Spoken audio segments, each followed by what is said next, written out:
निर्गमन अध्याय 28।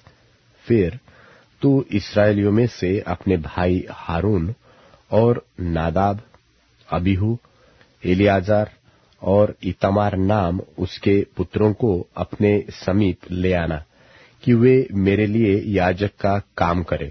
और तू अपने भाई हारून के लिए विभव और शोभा के निमित्त पवित्र वस्त्र बनवाना।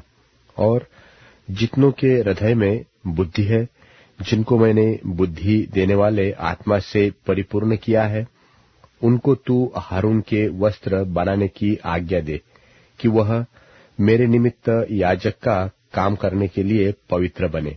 और जो वस्त्र उन्हें बनाने होंगे वे ये है, अर्थात सीनाबंद और एपोद और जामा, 4 खाने का अंगरखा, पुरोहित का टोप और कमरबंद।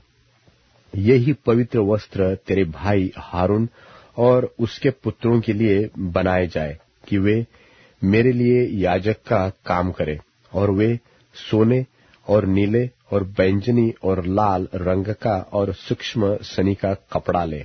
और वे एपोद को सोने और नीले, बैंजनी और लाल रंग के कपड़े का और बटी हुई सूक्ष्म सीने के कपड़े का बनाए, जो कि निपुण कढ़ाई के काम करने वाले के हाथ का काम हो।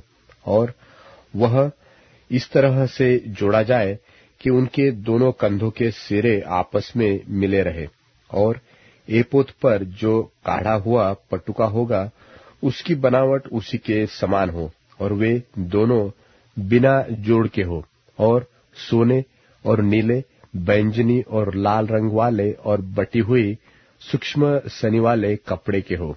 फिर 2 सुलेमानी मणि लेकर उन पर इस्राएल के पुत्रों के नाम खुदवाना।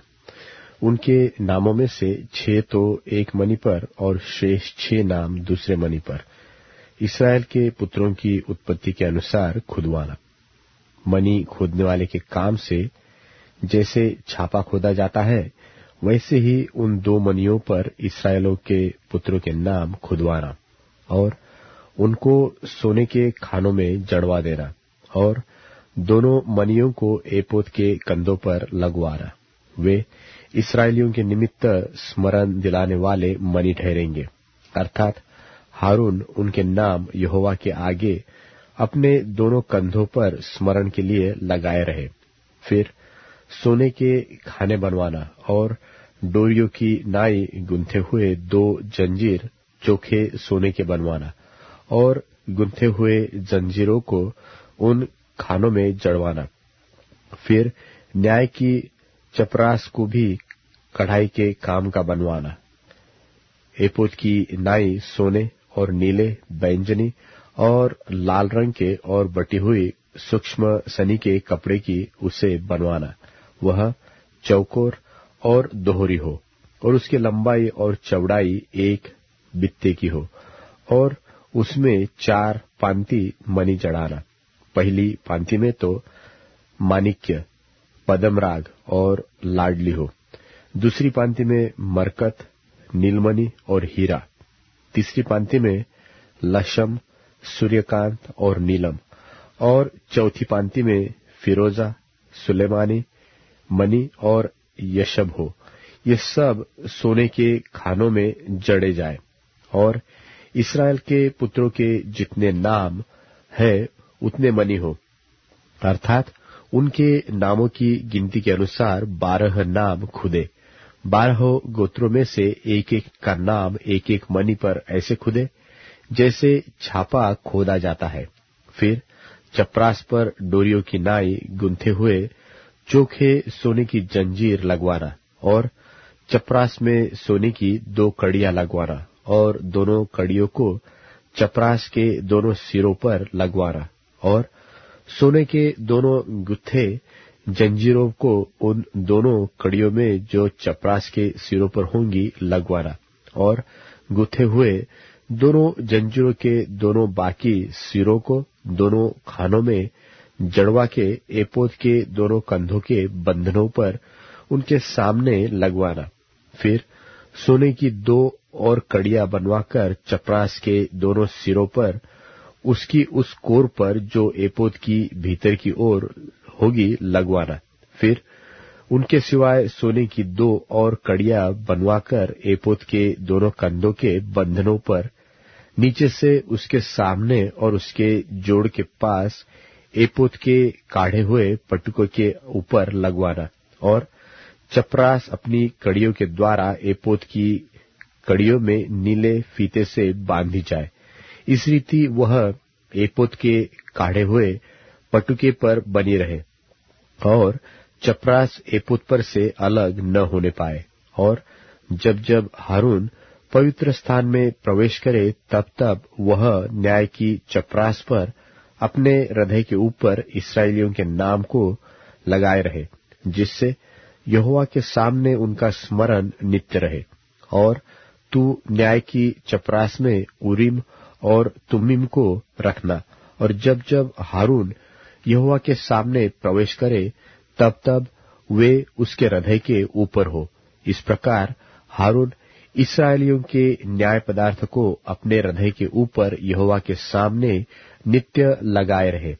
फिर एपोद के बागे को संपूर्ण नीले रंग का बनवाना, और उसकी बनावट ऐसी हो कि उसके बीच में सिर डालने के लिए छेद हो, और उस छेद की चारों ओर बख्तर के छेद की सी एक बुनी हुई कोर हो कि वह फटने न पाए।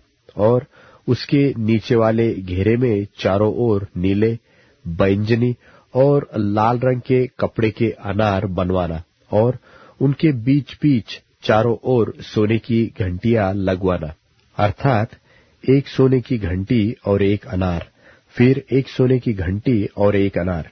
इसी रीति बागे के नीचे वाले घेरे में चारों ओर ऐसा ही हो। और हारून उस बागे को सेवा टहल करने के समय पहना करे कि जब जब वह पवित्र स्थान के भीतर यहोवा के सामने जाए, वह बाहर निकले तब तब उसका शब्द सुनाई दे, नहीं तो वह मर जाएगा।